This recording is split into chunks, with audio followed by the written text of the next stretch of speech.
and and stop saying this is the policy. A lot of exceptions have been made. This is a wartime, man. Don't tell me go, fill out an application, wait 10 weeks to this process. This is life and death. There's no such thing as you don't know tomorrow. You don't know if tomorrow you're not going to receive a stray bullet or a missile accidentally falling on.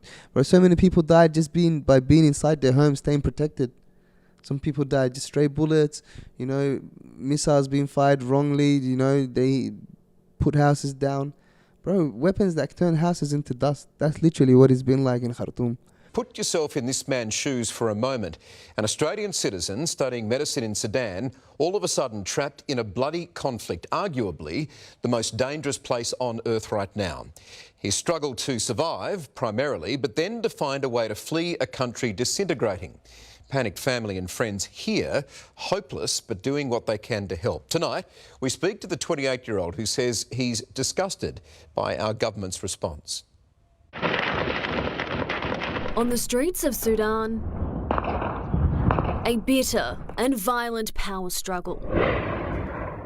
We're caught in the middle of the crossfire. And I guess at the end of the day, we're just considered collateral. Our lives don't mean nothing to them. This is Eltayeb, an Australian citizen who calls Melbourne home. The 28-year-old has just finished studying medicine in the African nation. This is his brother running to safety after spotting a gunman. Their neighbourhood now a war zone as two opposing generals fight for power. Welcome back to Talking Trophies. I'm your host Rayvo. This is a very special episode. It means a lot to me myself, and we have a very special guest today. But make sure you guys do hit the subscribe button before we jump into this episode. And if you're listening in the audio podcast, make sure you guys do hit us with a follow. Over the last 2 weeks, unless you've been living under a rock, you must be aware of the situation that's going on in Sudan. And for me personally, it's a bit of a rough one too, because I do have family back home there. Well, not back home actually. I do have family there, but it is home to me and home to them. So I felt like we had to do this episode, and it's a special one. So make sure you guys are seated, get comfortable, because it's going to be a nice episode and a very meaningful episode, as well as a very informative episode. Today's special guest is a good friend. We even linked up in Sudan. Yeah, we did. We had a good link up. Yeah. We linked up twice in Sudan, and I got to see his family, spend time with his family. He linked up with me and my cousin at Mall Afra. Yeah, it was good times. That's the spot.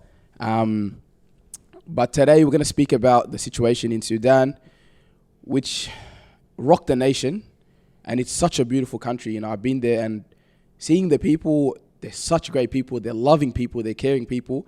And it hurts to see what they're going through right now, and you feel like they shouldn't have gone through it. And no one should go through anything that's happening in Sudan right now. And we'll speak about it with our special guest, Eltayeb. Okay. Come on, guys, you're a special guest. You've been supporting us too, so... Always, man. You know what I mean? Got to support the boys, he was supporting us from Khartoum. So if you're not supporting us in Melbourne, you're lucky. I know what you're doing, man. Yeah. I know what you're doing, bro. Eltayeb, firstly, we're glad to have you back Thank here you. safely, Alhamdulillah, it's good to be back. I messaged you when you put that story up, and I'm like, oh, I hope you're doing well, hope you're safe. And then you're like, oh, I'll be back soon. And then 1 day or 2 days later, I'll see you back in Melbourne, Man. So, alhamdulillah, you're back, Alhamdulillah. Bless. How are you? Just quickly, just tell us what happened in the last 2 weeks for you on your personal experience. Oh, man. That's a big one, man. There's just so much things happening, man. From being locked inside, no electricity, no water. Internet cut out, no network coverage, so you're pretty much stuck. You're within yourself in your suburb, like you were right there. And I guess we've been pumped with adrenaline and fear. Everybody in Sudan has just been bumped with adrenaline, man. And it's I think anybody has processed what's going on here, because everybody's just trying to survive. And I guess that's where it comes down to, is surviving. So there's a lot of mixed emotions, man. A lot of mixed emotions and a lot of close moments, as people would say. So that's from your personal experience. You're speaking on that. For someone that's watching and might not know what's going on in Sudan right now, can you give us a brief summary and break it down to our viewers? So basically, I'll give you guys a little recap. So basically, December 2018, the Sudanese revolution started.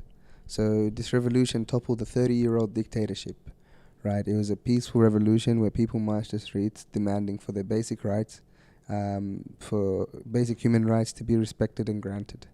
Alhamdulillah, everything did work out. The government was toppled, and a new civilian government was supposed to be put in place. However, military forces took over the transitional council, and I think they've been at odds ever since that day. So I think tensions finally boiled over between the two military groups, which is the Sudanese Armed Forces, which is the Sudanese military, and the paramilitary group called the Rapid Support Forces. The Rapid Support Forces is what you call is a militia group that was made by Omar al-Bashir, official, I think in 2013, where he created the Rapid Support Forces and joined them in something called, in one of his private protection ministries, I guess, called Jihaz al-Amn. So they've been growing in power ever since. Growing in power, influence, money, and relations. So the RSF gets paid out by the EU, protect the borders to prevent refugees from crossing from Chad, to catch the borders and to stop people from actually just accessing the borders. They get paid out by the EU. A lot of gold mines. So they're really taking control of a lot of real estate in Sudan as well. And so they do have a grip. And they have gained influence and power throughout the last 4 years since the revolution, I guess. So now that tensions have finally boiled over between, I guess, al-Burhan, which is the leader of the Sudanese military, and Mohammed Daglo Hemeti, which is the leader of the RSF. So I think tensions did finally boil over between the two because a treaty was, what do you call it? Not a treaty. I lost the word, man. It's on the tip of my tongue. What is it, like an agreement? Agreement. I like Yeah. to get out. I can't believe that, man. Yeah, so an agreement was meant to be signed to finally hand over the government to civilian government. So in order to do that, they wanted to join both forces into one. So the army suggested a 2-year gap, so until the Rapid Support Forces can all join the military. But Hemeti disagreed. He wanted a 10-year gap.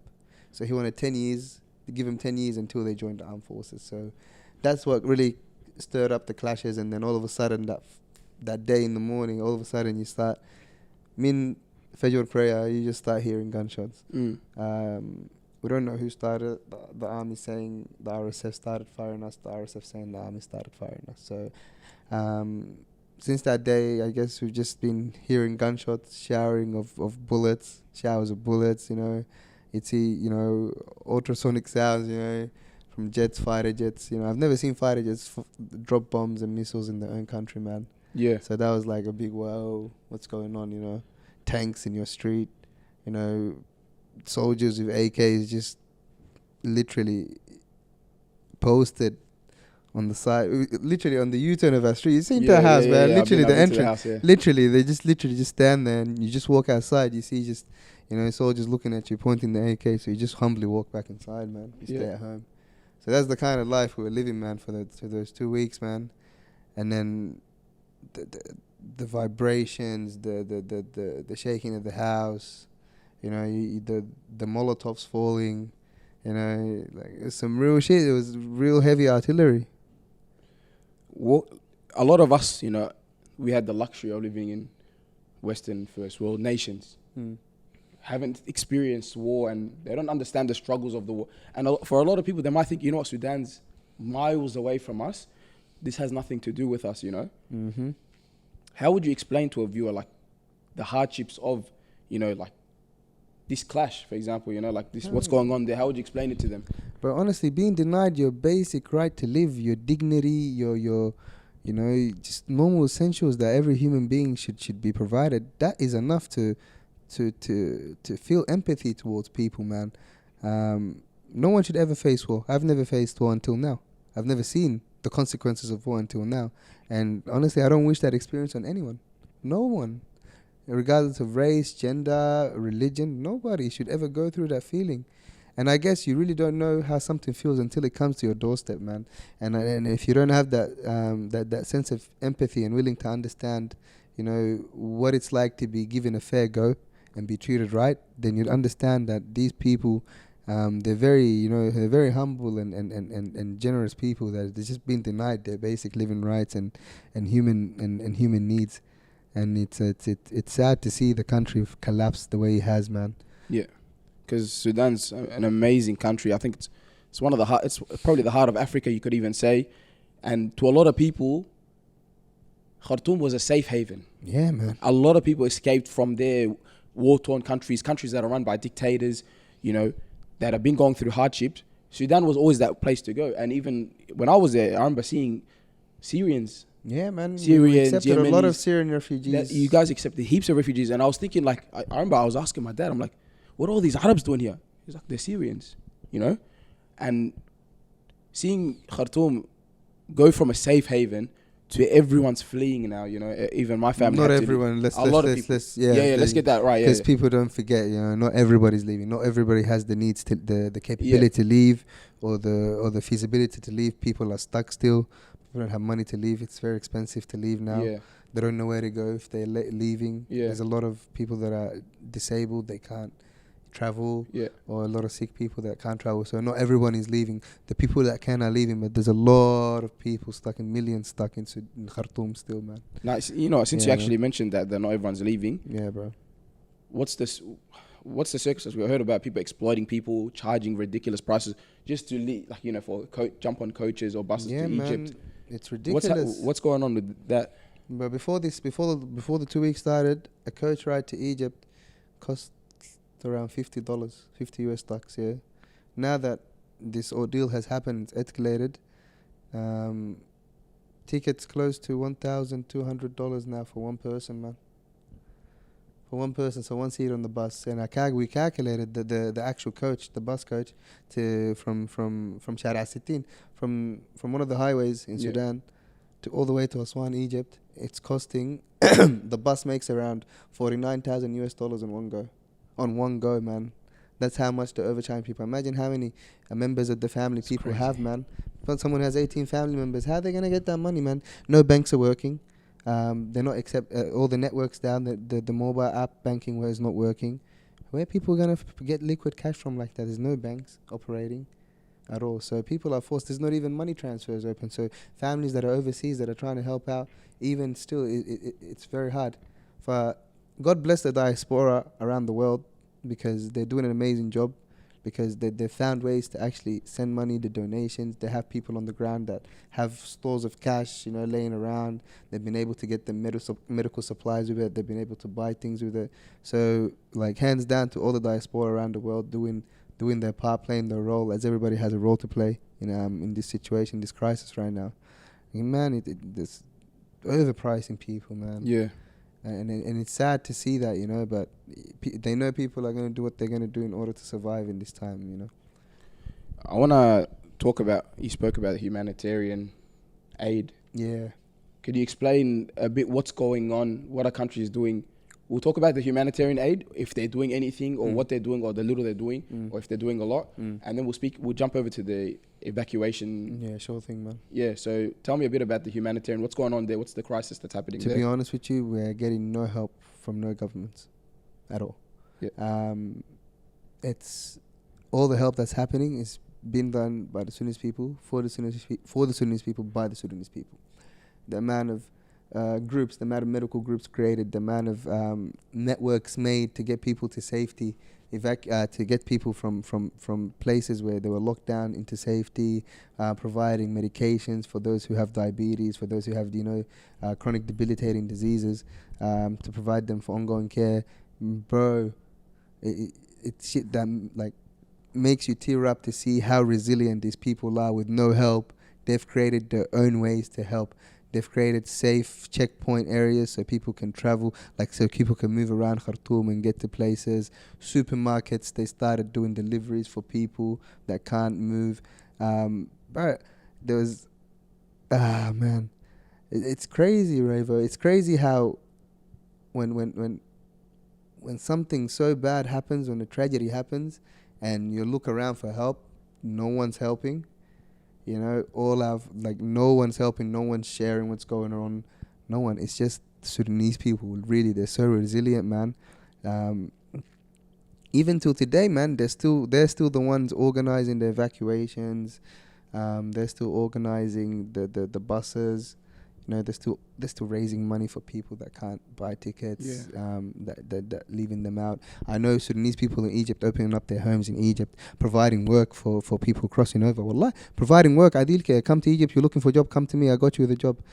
Free houses. People opening up their houses who got apartments in Egypt that I don't even live there. Opening up their houses for Sudanese folks to come. So, bro, like it's inspiring how the people get together.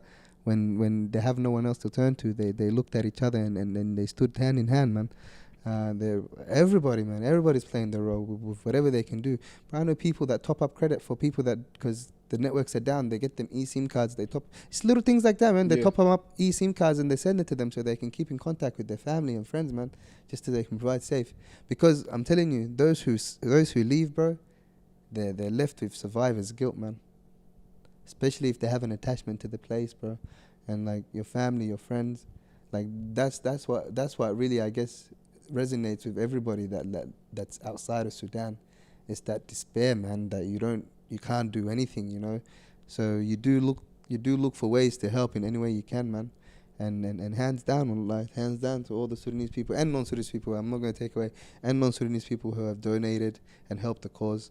And amazing. It's inspiring and it's humbling to see that, you know, that we can stand together really, and that means that one day that we can rebuild our country and that you know that we can, you know, take it to the right place. But I guess for now we just want to, you know, inshallah, pray that we get out of this crisis as soon as possible and that, you know, less lives are, you know, lost, damaged and lost, man.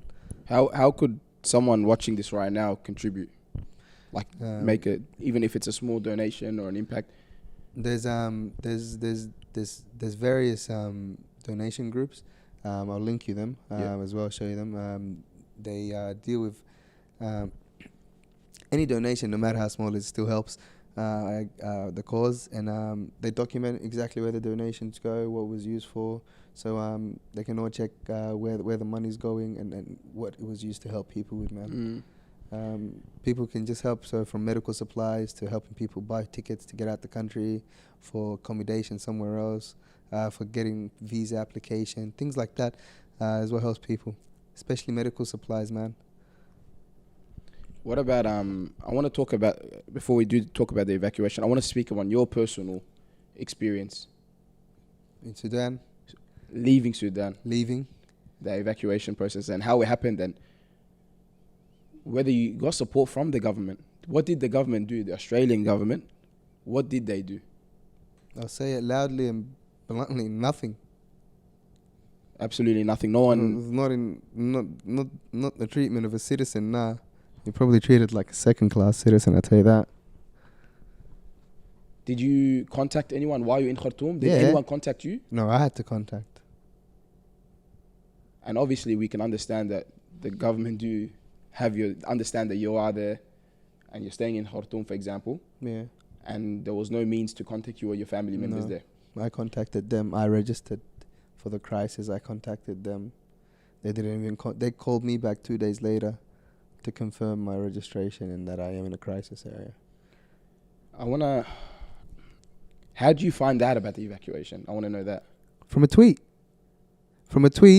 by a friend who was tweeting that the Canadian embassy was evacuating all Canadian citizen, Australian citizen, EU and non-EU citizen, like anybody with those passports, the Canadian embassy or consulate is evacuating them, and to DM her for more information. Bro, that night, I found out about the evacuation at 2 a.m. That night, we've already packed our bags. We were going to do the long trek to Egypt through the bus because the Australian government said there's no plans to evacuate you. We have 0 to limited services in Sudan that we can offer you. Everybody I call from the consulate, when I call Canberra, they'll tell me one thing. When we call Egypt, the Egyptian embassy in Cairo, because the closest one to Sudan, they tell you something else. Okay, They didn't even know about the evacuation themselves, that the Canadians were doing it. They didn't even know. All right. So if it wasn't for my friend in Sydney, I wouldn't have found out about it. And then she obviously stayed in contact with me and the embassies. She was literally running dialogue between the Canadian and the Australian consulate, confirming. And the Canadians were like, if you come to the airbase, we won't deny you entry. You know, if you don't get on the first flight, you get on the second flight. If you don't get on the second flight, get on the third flight. There's on the clock. The airport was on standby, and it's sad that the Australian government didn't even provide you with that information. We had to provide the Australian government with that information, by the way, so they can tell the other citizens that register on the crisis website that this is happening. From my sister calling them every day, nagging, friends calling every day, nagging. You know, that's the only way we got them to move a bit, because then they saw that this is happening. Australia was the last country to act, man. The last country to act to bring its citizens back. And it's really, I don't know, man. It's disappointing, man. I used to be a proud Australian, bro. I don't know, like I found that disappointing, because yeah, man. When we found out about what was happening in Ukraine, it was all over the news. It was headlines. Yeah. It was, you know, everyone evacuate. Australians in Ukraine. We have planes prepared for you. And then it's like, okay, something similar is happening in Sudan, and you're caught in the crossfire. And we're informing the Australian government. We're telling the Australian government what to do. Can you believe that? To be honest, disappointing is the word. It is, man. It's very disappointing, man. Let me tell you this, yeah. So I found out that the evacuation at 2 a.m. We gave up. We were like, we're gonna make our own way out, because the government is literally not doing nothing for us. So we packed our bags. We were gonna catch a bus ride all the way to Egypt that same morning. And I found out about the evacuation at 2 a.m. We got it sorted, and we were told to only leave with one backpack. So we got our backpacks. We left, but the streets were like ghosts, man. You couldn't find a ride to get to the bus station where the buses were. So it was a trick, man. So we had to walk for a bit and then jump on a bus and then find, because there's literally nothing. It's a ghost. I wouldn't say ghost town, but nobody's risking their lives like that, you know what I mean? To be walk outside, yeah. Or to drive outside or be out and about. Only those that, you know, that need to, you know, yeah. they have to survive are doing that. So we got to the bus station, and from there it was an hour drive to get to the military airbase called Wadi Saidna. So luckily we found like 2 or 3 other people that were other nationals, so another Canadian and two Americans, I think, and 1 British lady. They were all going to the same place, so we kind of got like a minivan together and we took off. But on the way, you go through so many RSF, which is the Rapid Support Forces. You go through their checkpoints, and their checkpoints, man, oof. How is it? It's intimidating. I don't even think intimidating is the right word to use, man. They just come at you, bro, pointing the AK, stop. You know, you stop. The driver was good. He was, you know, mashallah to him, man. He was a good guy. And he stood firm, and the way he replied back to them was nice. But the thing is, they come and look at you, man. If they don't like the way you look, they'll tell you come down. Until when you come down, that's when you know, like, you don't know what's gonna happen to you after that. There was a few close calls. Like one of the men with us, one of the Janjaweed, stopped him. He's like, "I've seen you on Facebook." Yeah, so we were like that. We were like, "Yeah, that's it. Halas, we're going to be stopped now." And then, subhanallah, luckily, another car drove past us, and he got stopped, and it was a lady and a man, or probably her son or a relative or whatever, and told him to stop, get out the car. The boy took a bit long to get out the car, so they came towards him. They straight away came with their whips or whatever, trying to hit the kid. It wasn't a kid, but they were trying to hit him, and they pulled out the lady. So if it wasn't for that distraction, I don't know even what would happen to them. Don't even look back. Like, that's that type of what you call horror, man. You can't keep your eyes forward. Don't look at them. Don't look back or what's going on. Like, don't even bother. Yeah. Like, stare at the front.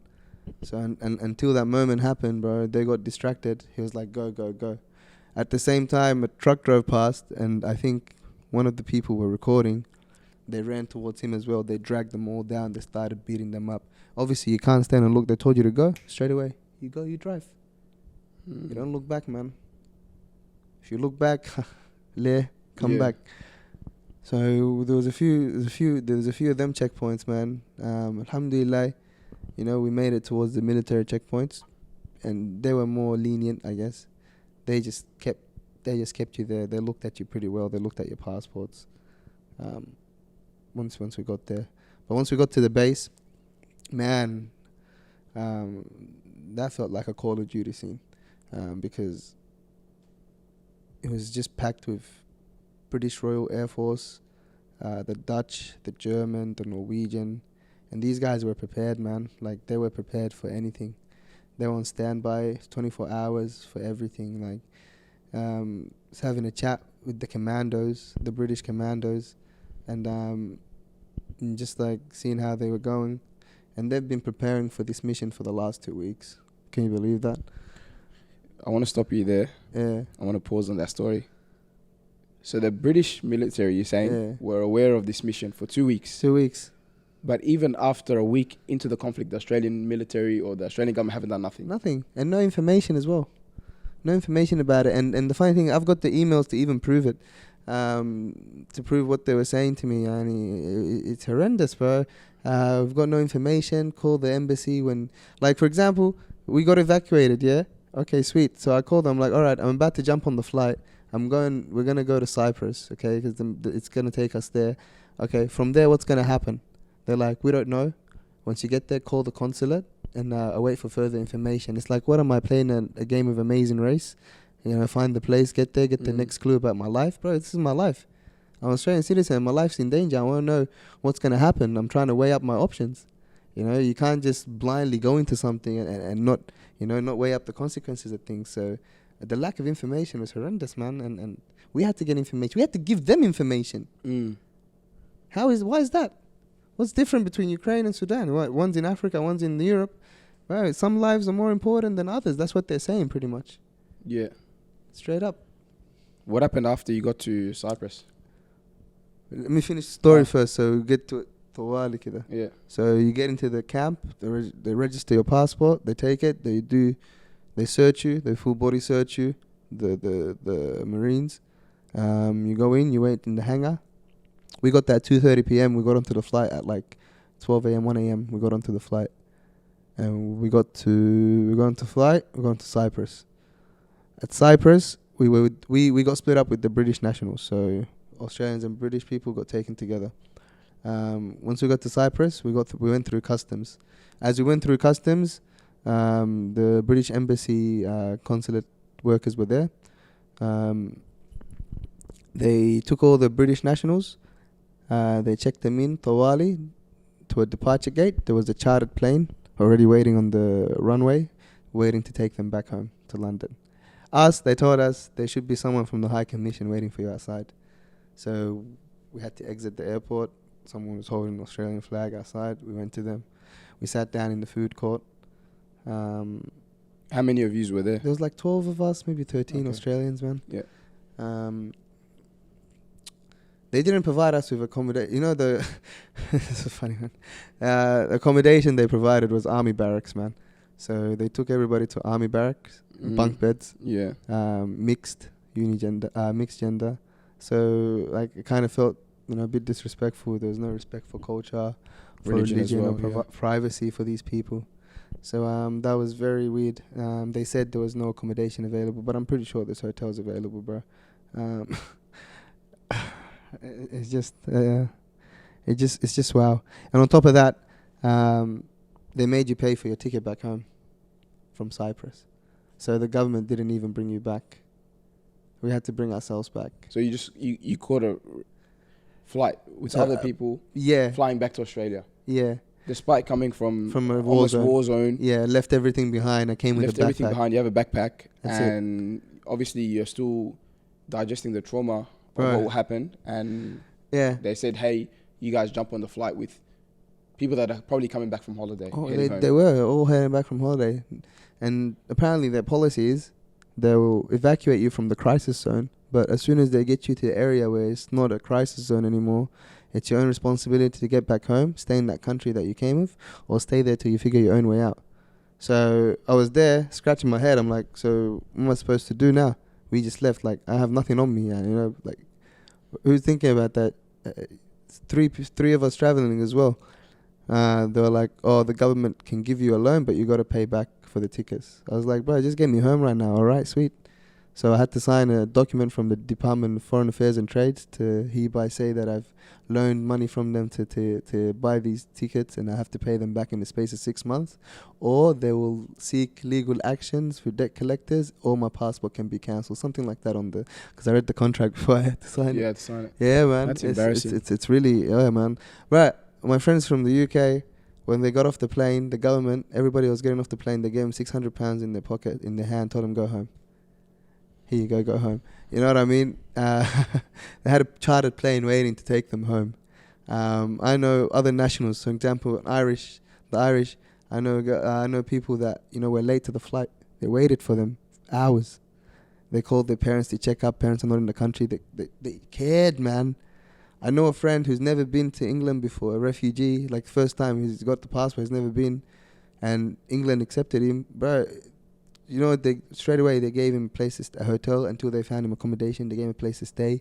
They're giving him opportunity to find work and a school, and they're putting him. They gave him. Look at the small little gesture, bro. They gave him a SIM card. Like, it's just the small little things. They gave him a SIM card. They gave him a SIM card with data, unlimited data, and calling for a whole year. It's just little simple things like that. But here, pay for your own ticket back, come home. Nobody gives a damn about you. You didn't even help me get back. I had to plan my evacuation with other fellow Sudanese citizens that were here and other people from around the world, man. It's crazy, bro. It's crazy. So the Minister of Foreign Affairs. Yeah. Has she contacted? Her name's Penny Wong, right? Yeah, Penny Wong. Penny Wong. This is absolutely embarrassing, to be honest. Yeah, man. You got to look into what you're doing, because you do have a role, and obviously, Eltayeb actually went to Sudan. You were studying medicine Yeah, man. you know, and you're coming back with your family, and obviously you have to understand, like, people don't leave war zones because they want to, or they don't leave countries because they want to. They leave because they need to. They have to. And I think in those situations, you need the government. You need that thought of a peace of mind that the government is looking after you, you know? They're not looking after me. Bro, I had to leave my grandmother at home behind me because she's not an Australian citizen. Yeah. I had to leave her at home in a war zone. Because I can't take it. You can't come with me. Like, you feel that guilt, man, that you're leaving loved ones behind. I'm blessed, you know, alhamdulillah, blessed to have this citizenship, man, blessed to be an Australian, you know, but at the same time, it's like, what are you going to do now? And from what I've seen of the research I've done and the policies about the government, man, the way they have been so lenient when the Ukraine crisis occurred is ridiculous. You know, 80% of the humanitarian visas handed out during the crisis, the last year in the Ukraine, were all to Ukrainian nationals. 80% of humanitarian visas. That's like close to nearly 8,000 visas handed out. Yeah. You know, why haven't they announced anything like that for Sudan, or the policies for them? Humanitarian aid was sent. Millions and millions and millions of dollars were sent in aid to Ukraine. Okay, there's a shortage of medical supplies in Sudan. You know, many hospitals don't even work. Man, they're closing. More than 40 hospitals have closed. You know, no medical supply. People are dying of basic medical conditions, man. People are dying because they can't get dialysis, man. Yeah.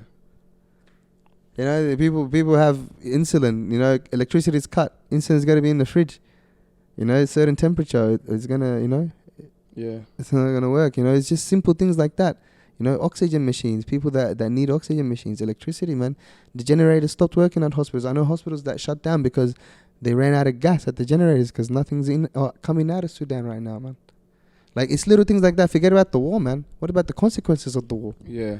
This is the collateral, man. It's innocent people that are suffering. It is. They have nothing. This is not their war. Literally has nothing to It's do not with any their of the war. citizens. It's not their war. It's not the war. Yeah. It's two individuals pretty much in power. Grab for power, It's man. a grab, fighting for it. Yeah. And the citizens are suffering the consequences. Yeah, man. And it's bro, it's different when it comes to your doorstep, man. And it's something that I'll probably live on you with forever, bro. And we thought, okay, the revolution was something, you know, like that was, and I'm blessed to have witnessed that whole period, man, and being a part of that, because that was we thought that was it, you know. This was the highlighting moment in our generation, yani, that Sudanese gold. This is the new Sudanese golden age, and then now this has just turned a big stain, man. Like, it's different, man. Even the feeling of it is different. People on the ground there, bro. When you sit down with them, bro, everybody was afraid, man. And it's just the time that he hit in Ramadan. Last 10 days the of last 10 Ramadan. days. It was a beautiful Ramadan in Khartoum, come on. In Sudan in general this year, man. It was so peaceful. All of a sudden, this occurred out of nowhere, and it was so surreal hearing, you know, Taraweeh prayer and hearing gunshots and big artillery weapons being fired, man, machine guns, semi-automatic, automatic, you know. Where people started developing a sixth sense for sounds, man, and the type of bullets or the guns or the machines that we use, wallahi. Because, bro, it's a scary thought when you see your grandma under the bed, bro, hiding from bullets. Wallahi, I mean, it hurts, man. Bro, it hurts because you can't do anything, yeah. What are you going to do? Yeah. You know, and like I said, war is something. What about the consequences of war? Okay, there's nothing coming in, coming out. People are going to get hungry. Even these soldiers are going to get hungry. They've already started looting and jumping into people's houses and taking them and kidnapping them and taking their belongings. And later, sooner or later, they're going to jump into your house. It's inevitable. Yeah. You know what I mean? It really is. Yani, so people are fleeing. The ones that can are fleeing. The ones that I can't, obviously, man, they're very limited. So everybody's going to the countrysides, you know, to the rural areas. But even the rural areas now, they're getting congested. And they're getting congested and they're getting overpriced because everybody, like I said, they dream, and you're in need, you're gonna pay, and it's just ridiculous, man. Honestly, ridiculous. We spoke a bit about what our viewers can do to contribute. You know, besides just donations, you know, what can the wider community do to support Sudan? Raise awareness. We need to raise more awareness. Sudan needs to be a topic of discussion in the Australian Parliament, and there needs to be something done. No ifs or buts. The Sudanese citizens in Australia are not going to be treated like second-class citizens and be left out or silenced. You know, these people, they're generous,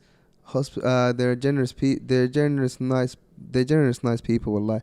And for us to just ignore their cries for justice, for freedom, for peace, to just ignore their cries like that, I think it's very unfair that we do just let their cries not be heard. And if it's humanitarian aid that the government can send, if it's humanitarian visas, if it's bringing the relatives of Sudanese Australians, you know, reuniting them with their loved ones, you know. I have a friend right now in Sudan. She's an Australian citizen, and she gave birth to her daughter in Sudan, right? She's 8-month-old baby, and her husband obviously is not. He doesn't have an Australian citizenship. She's not allowed to bring them right now.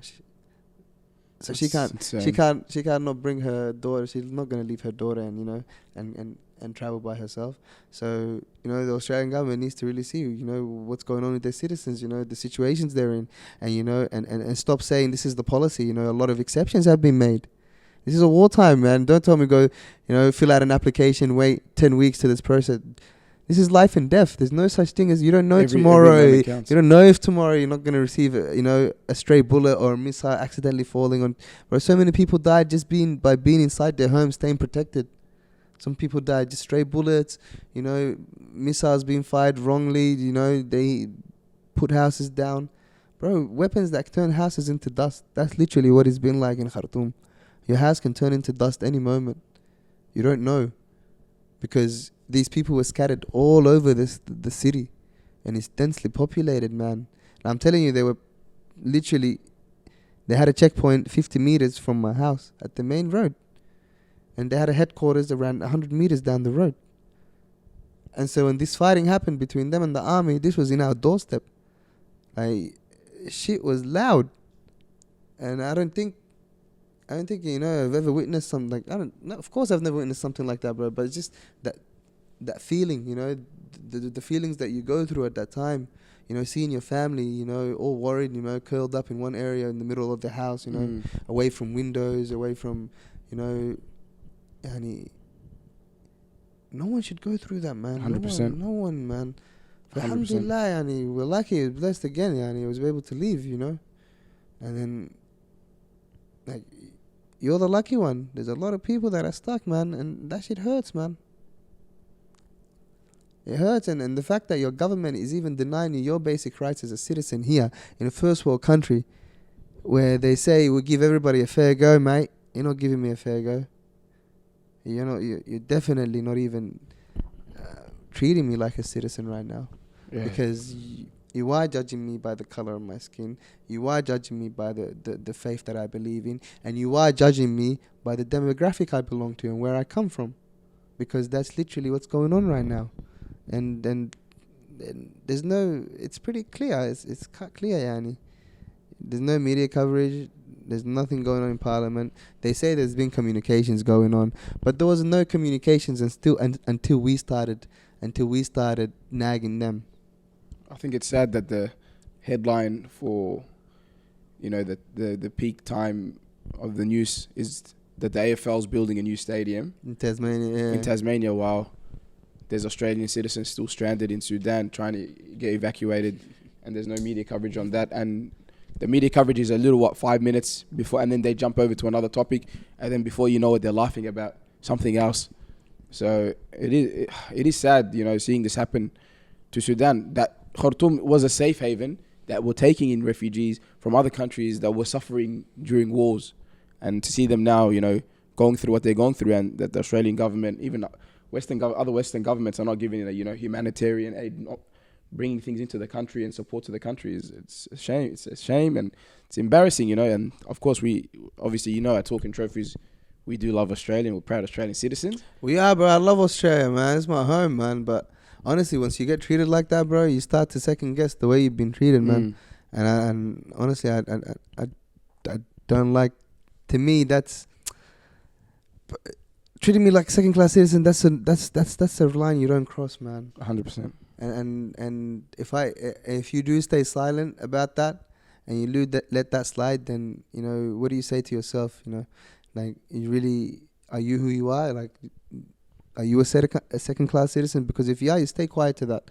But we're not, and Sudanese people are not second class citizens, and they won't be treated any less than any other crisis area. They won't be treated any less than Ukraine's. No ifs, no buts to the Australian government. No ifs, no buts. And I think there's one thing that's differentiates, I think, us Africans and, obviously our generation from previous generations is the power of social media, and the government has to understand. And the language barrier. Of course, we understand the system, we understand the regulations, we understand when the government are trying to jump around loopholes and flaws. Yeah. And you guys got to realize that if you guys don't provide support and you guys try jumping around these loopholes, social media will expose you. You have stories shared about you guys and your flaws, and will be exposed to the rest of the world. But like I said, I've got emails from the Department of Foreign Affairs of Trade, bro, the way they've responded back to the situation.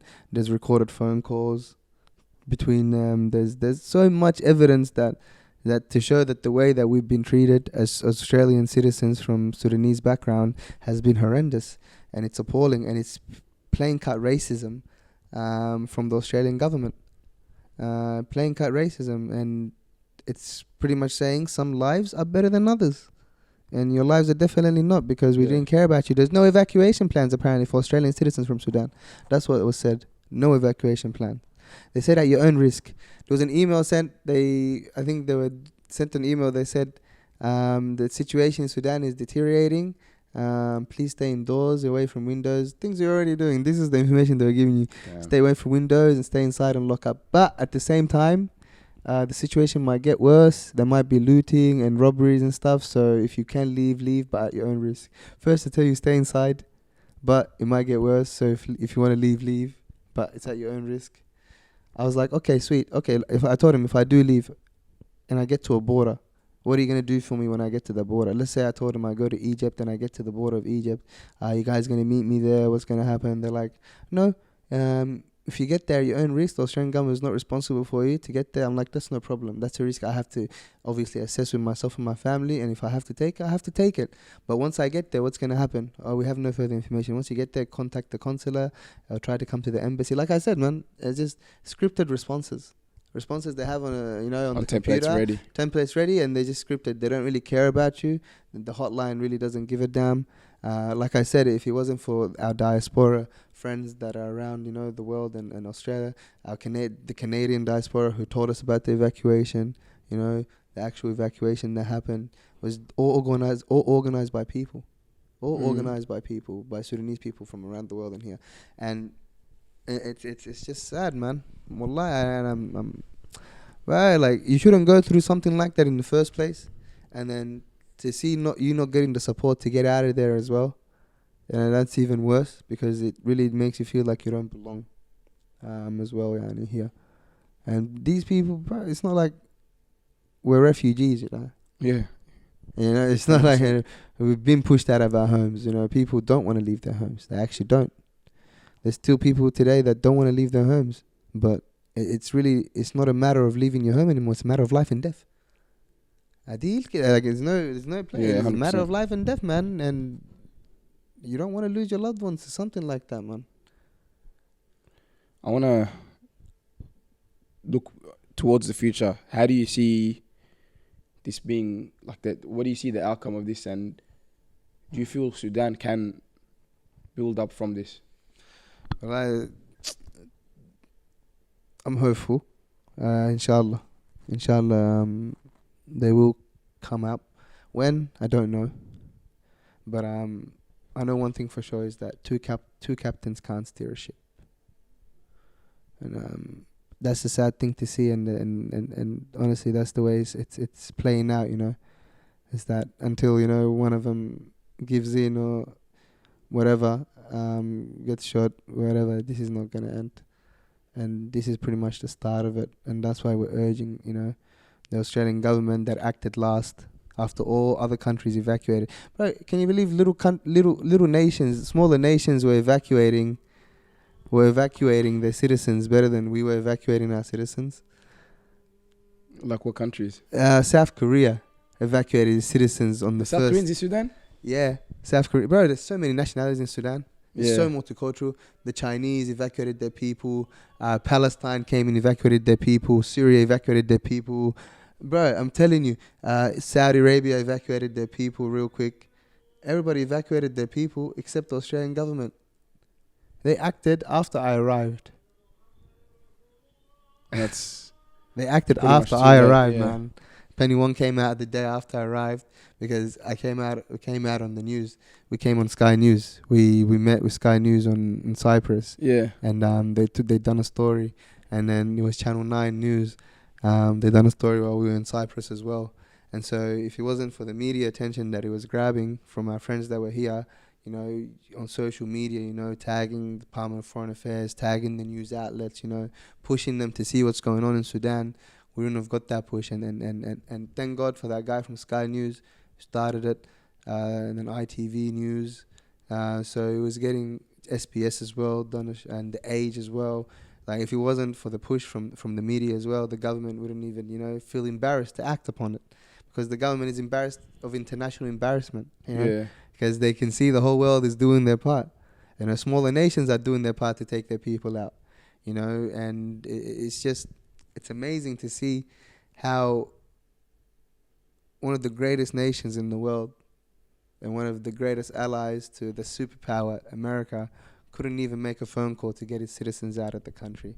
Where, all right, you don't have an embassy there, but you have an American one, you have a British one, you have a Canadian one. So you've got contacts, and they're all allies to you. You still didn't do nothing. There was no communication. We were giving you the information, and once again, the diaspora were giving the information about what's going on. Well, they called my sister to ask her what's going on. Damn. Yeah, we want to know if you have an update. I'm pretty sure my number is on the crisis application form that I filled out, and my location is turned on by GPS for you guys, because you said turn it on by email. When I agreed to turn on my GPS so you guys can track me and locate me exactly where I was, and they still didn't even Called your sister and asked call. for My an sister update. asked for an update. It's pretty embarrassing to be Yeah, it's honest. honestly, it's horrendous. It's disgusting. It's so sad, man. It's sad to the point where it's funny that, You know, people are being treated like that. So what's gonna happen? All right, I came out of crisis area. I came out of war with only a backpack, and you're telling me buy your own tickets back home, bro. I have nothing on me except for my passport and a few change of clothes in my backpack. What do you want me to do? I looked at him like, are you serious right now? Let's hope that the government from here does take steps towards doing something. It takes steps and, to do something. You know, people want to be united with their families, their loved ones. It's unfair that I had to leave, you know, the people I lived with at home and then come back here into safety while they're stuck right now still, you know, trying to find a way out of Sudan, fighting to survive. You know, where's my right to have my immediate family, my extended family in a wartime, you know? If you're handing out humanitarian visas left, right and center, you know, you're giving aid left, right and center, you know, why not? Why'd you leave it till last to act? Why? I want to ask the Australian government that. Why'd you treat me like that? Why'd you treat all these Sudanese people like that? Why did you stay last to call for an evacuation? Why? Like, why? What's different? What's wrong with me? You know, you give me one reason to why that you thought it was such a good idea to wait to be the last country to act. Give me one good reason why to make me understand, because I really don't understand why. Because once again, if I ask myself why, it comes down to to three simple things that I mentioned before. It's the color of my skin, the faith that I believe in, and the demographic of where I come from. Those things are the only things that keep running back and making sense. This is why you didn't help me. This is why you didn't help the Sudanese people. And you made it pretty loud and clear that their lives are not as important as other lives. And they need to act. 100%. Let's hope they do act, and let's pray this, you know, inshallah, this conflict does come to an end. You know, Sudan, as I said multiple times in this episode, is a beautiful country. Sudanese people are amazing people, you know. And I remember when I first went there, you know, this was like the first time I lived. Imagine like obviously living in Australia as a white majority country. It's like, obviously, Australia's home to me. I love this country more than anything, you know. Me too, bro. But when I went to Sudan and I just saw everyone looking like me, it just hit different. Bro, how many different colors though? Even everybody no, 100%, there. 100%. Bro, but like, you know, imagine like the majority, just like everyone just there. You find every color, every shape, every 100%. different type of people. It's amazing. You go into Khartoum, you see all different colors and shapes. Khartoum something that's about. Yeah, we, man. You know us, we were more yeah, more south of Khartoum. We were like more, so we were more into like the outskirts, like where we live. So like, it's just when I was there, man. And everybody like, knew everybody. Everyone knows everyone. That community feeling. It was nice, welcoming. I got so comfortable. I was there for like 3.5 weeks, almost a month.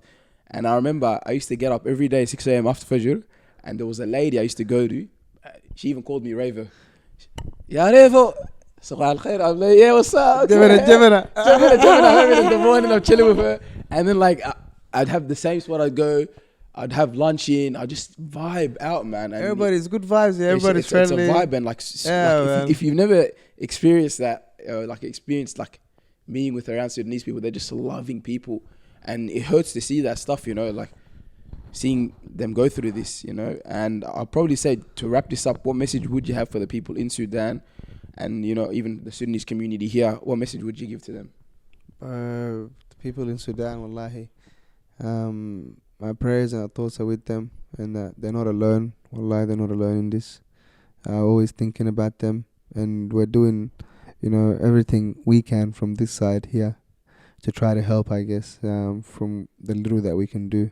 Obviously, man, now living both sides of the coin, from experience it to now looking from the outside, is two different feelings, man. Two different types of feelings to process. So, say, keep on being resilient and hopeful, and inshallah very soon, you know, better news will come, and better outcomes for all those people, and no one's forgetting about you, and we are the voice of the voiceless, and your voice will be heard, inshallah. That's amazing. If you guys are still watching, make sure they're still watching, 100%. But you know this generation, man. Sometimes they need to watch the TikTok clips only. Oh yeah. But if you guys are still watching, you know, make sure you guys reach out, donate. If you can't, even just share the stories. Follow Eltayeb as well on social media. You public? Is your account public? Yeah, bro. All right, so, and check out also the work Mohammed Semra is doing. Yeah, bro. Shout out to Mohammed Semra. We had him on a couple of weeks ago. So check out their pages to stay updated with what's going on in Sudan. There's a GoFundMe page as well. There's a GoFundMe page. We'll put all the links on the Yeah, so yeah, you bro. just send me a bunch of I'll links. send you a bunch of We'll links, just chuck them all bro. there. We'll have all the Yeah, links they can check what it's for, who they're helping, and what it's for. Yeah, and contribute. And Yeah, you know, even if it's $1, it's still something. yeah, man. You Goes know a what I long mean? way. Charity is not judged on how much you give. It's about the quality of what you give. So make sure you guys do keep Sudan in your prayers as well. And make sure you guys, you know, keep up to date with what's going on. Also, make sure you hit the subscribe button. We got to chuck it there sometimes. Follow our page. We'll be sharing Eltayeb's social media so you can stay up to date with him. And besides that,